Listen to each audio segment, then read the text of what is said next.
I had always been a dutiful wife, doing everything in my power to keep my home running smoothly and to take care of my two young sons, Bernard and Bruno. But ever since my husband's mother came to live with us, things had become unimaginably difficult. When Edward and I first met, he was charming, kind, confident, and successful. He ran two very successful businesses.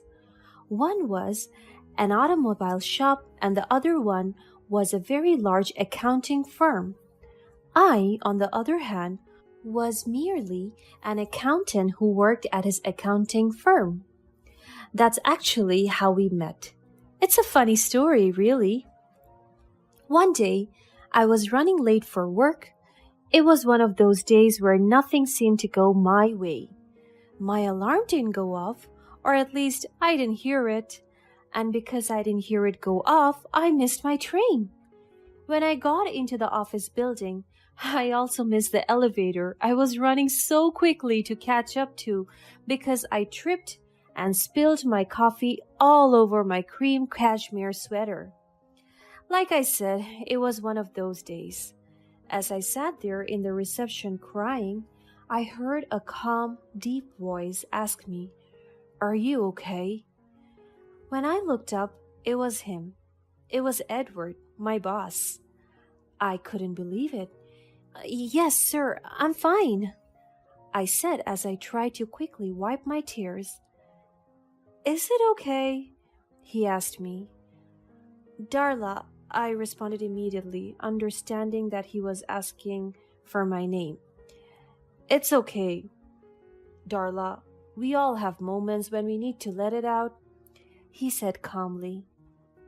"I am not having a very good day myself," he continued. Why are you sitting out here, though?" he asked as he looked around. It was obvious that from a professional point of view, it wasn't a good look to have a woman with coffee-stained clothes crying in the reception. Uh, I'm sorry, I missed the elevator," I replied. "Why don't you come with me? We can use my elevator," he said with his right hand stretched out towards me. He not only allowed me to use his private elevator, but he also asked his assistant to have my clothes laundered. That day, I barely worked. I was in his office for most of the day. He told me how his fiancée had just broken up with him and how his day had started out rough as well. We had a deep connection instantly. Or so I thought. He took me out to lunch, and the rest is history. So you can imagine, he not only made more money than me, but he was also more attractive. I couldn't believe my luck, and at times, I wondered what he saw in me. Don't get me wrong, I'm far from bad looking, but he was just one of those people who seemed to have it all together. The first year of our marriage was a fairy tale. He would leave me little gifts and notes around the house for me to find. My favorite note was the one that said, "You're a dream come true, you light up my life." He was absolutely perfect. Unfortunately, the romance started to dwindle once I gave birth to our second son, Bruno. He was still sweet and helpful around the house, but he had developed a nasty habit of making snarky comments about my weight. One night, we were having dinner, and Edward looked at me from across the table and said, "Hey babe, if you get pregnant again, no one is going to know." "What do you mean?" I asked. I was confused and I knew it showed on my face. "'Cause, you know," said Edward as he waved his fork in my general direction. "No, sorry, I don't," I said. I was starting to get angry at that point. "Must I say it?" he asked. Yeah," I snapped. "Babe, calm down. I was just joking," he said. Implying that I am fat because I just had your child is not a joke, I replied. After I said that, I picked up my plate, which I had barely touched. I couldn't eat my meal anymore. He often made remarks or jokes, as he would call them, from time to time. But I knew just how to handle him, and he would always stand down when he noticed I was getting upset. Everything took a turn for the worst once my mother-in-law arrived for a short vacation. At first, I tried to make the best of the situation. After all, my mother-in-law was my husband's family, and I wanted to do everything I could to make her feel welcome in our home. But no matter what I did, she seemed to find fault with everything. It started with little things at first, like the way I folded the laundry or the way I cooked dinner. One Sunday morning, she went out to order fast food for herself and my husband for breakfast. When I decided to know why, she simply said, "Darling, your meals are a tad dry and either too bland or too salty. Once you find some balance, I'll stop buying takeout to feed my son and grandbabies." I was so upset that I couldn't even say anything. I just went ahead to eat the breakfast I had already prepared and cleaned up the kitchen. Before long, it seemed like she was finding fault with everything I did, and my husband seemed to take her side in everything. It wasn't just that they were critical of me, but they also both enjoyed those cruel jokes my husband cracked more often and more brutal each day. It's like she fueled his cruelty and disdain towards me. They treated me like a servant, no worse, like a slave. They ordered me around and expected me to drop everything to take care of their every whim. And when I protested, they would just laugh and tell me it was my duty as a wife to take care of them. Edward would sometimes say, "You could learn a thing or two from my mum if you stopped nagging." I finally had enough when my husband screamed at me and belittled me for not following his food timetable. "You are so darn incompetent. You don't work or contribute to the house in any way. I ask absolutely nothing of you. I don't even ask you to look presentable. The only thing I ask you to do, you can't even do it right." He yelled at me, pushed his plate off the dining table. "I told you, dear, she's a lazy slob," added Margaret, his mother. I cried myself to sleep that night. I had never felt more worthless in my entire life. I had wanted to get a job. There were many occasions when I had begged my husband to allow me to work. He always refused and insisted that there was no need. He said his income was more than enough. "Let me take care of you and your bills. All you have to do is take care of our kids and your beautiful self," he often said. It was a difficult situation to say the least, but I knew that I couldn't just sit back and take it. I didn't have the mental capacity to take any more of their abuse. I decided I had to do something to get my revenge.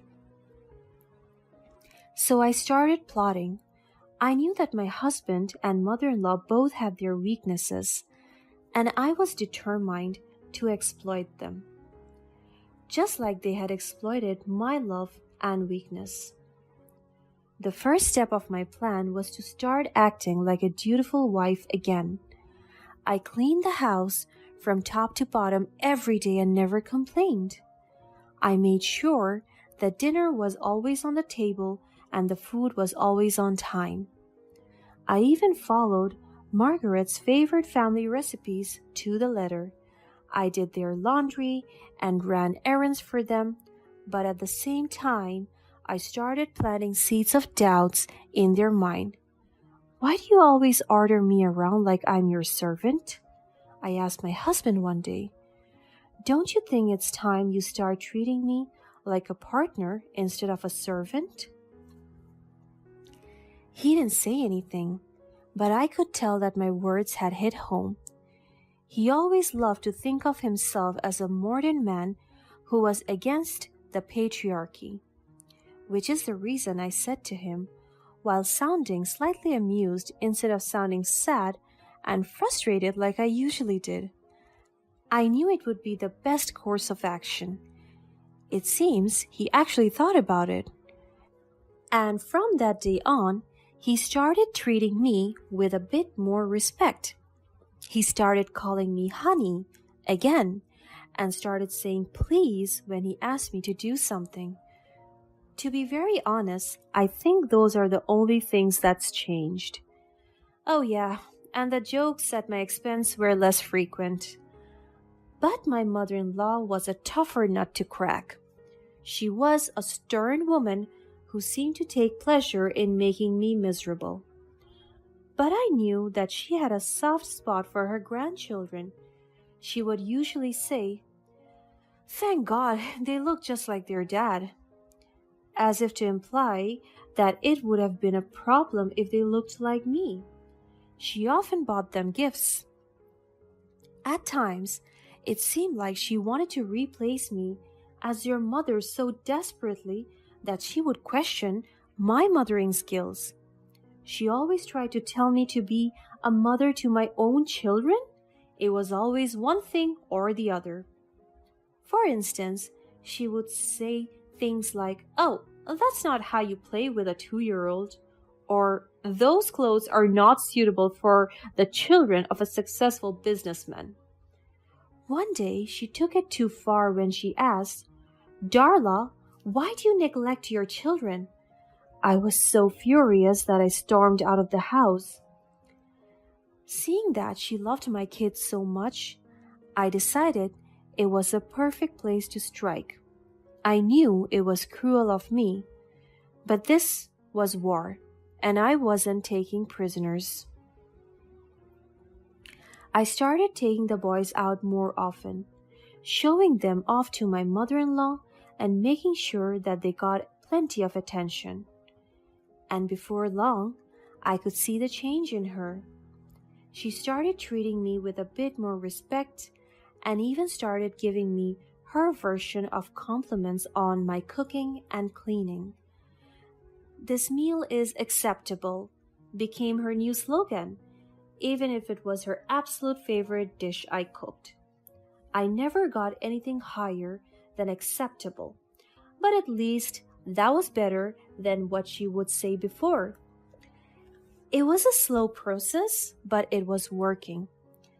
I was in no hurry because I was also using the time to get back in shape. I not only wanted to feel my best, I also wanted to look my best. To be honest, looking good was important to my plan. And before long, I knew that I had them right where I wanted them.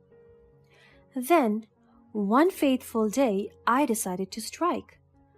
I had been planning this for weeks, and I was confident it was going to work.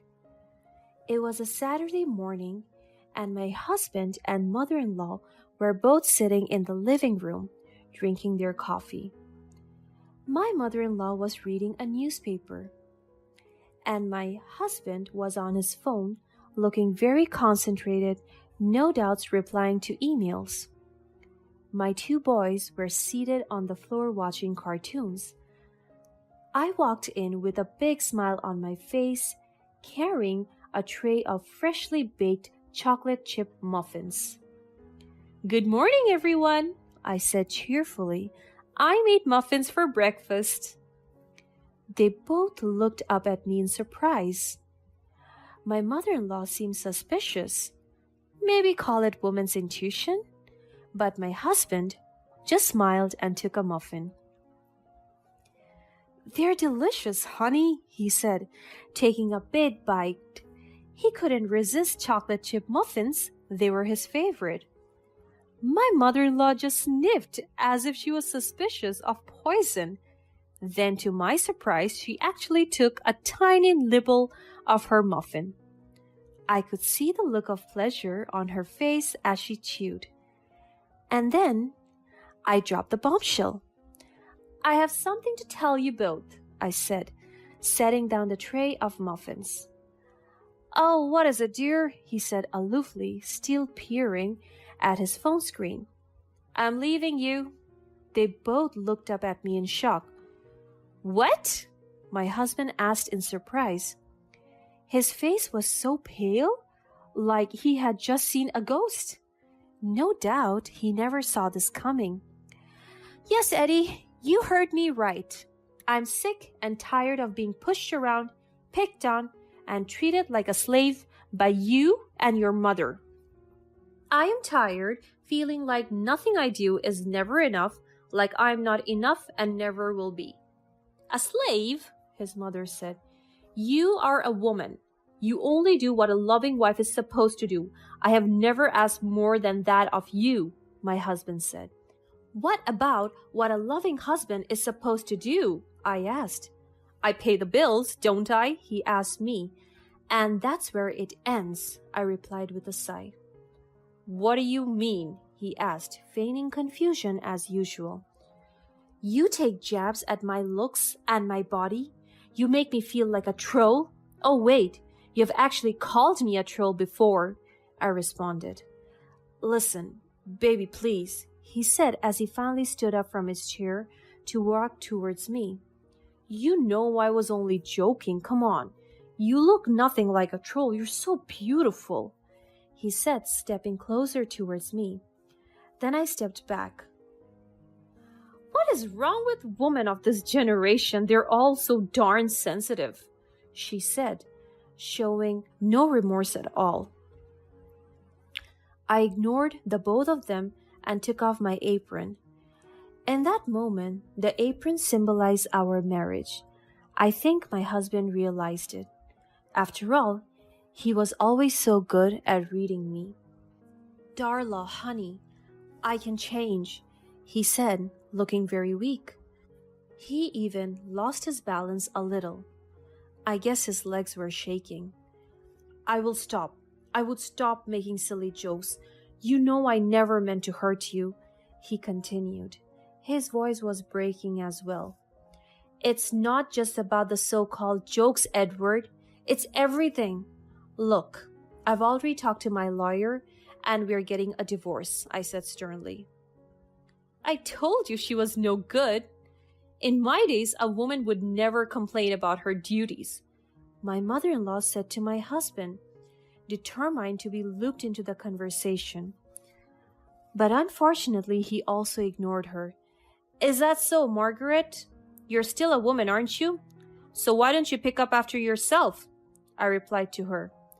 Since she wanted in on the conversation, I was nice enough to give her what she wanted. She was speechless. I had never spoken to Margaret like that before. The most I'd do is storm out. But this time, I had had enough. After responding to my mother-in-law, I left the living room because I was done with the back and forth. I went upstairs where I already had my bags packed. I took my sons with me and we went to my sister's house. My sister was in full support of my decision. She never really liked him from the beginning. She always said there was something off about him. "Darla, no one can be this perfect," she would say. I thought she was jealous, but now I see she was right on the money. Edward refused to sign the divorce papers and instead badgered me with constant phone calls and endless voicemails, all saying the same thing. It was like a weird routine. I got a minimum of 10 voicemails a day. The first few voicemails would sound like, "My love, my mom has left our house and she's not coming back, I promise. She was the problem and she's gone." Or, "I love you, just please come home. I miss you and the boys." Then, his ego would get hurt by my silence and the next few would sound like, "Who do you think you are? There are many women who want me. You should be happy I'm even considering taking you back. It was a vicious cycle. Then one day, my husband finally signed the papers. He still gets to see our boys every weekend, but I avoid him as much as possible. I am very happy with my decision and I'm slowly getting independent.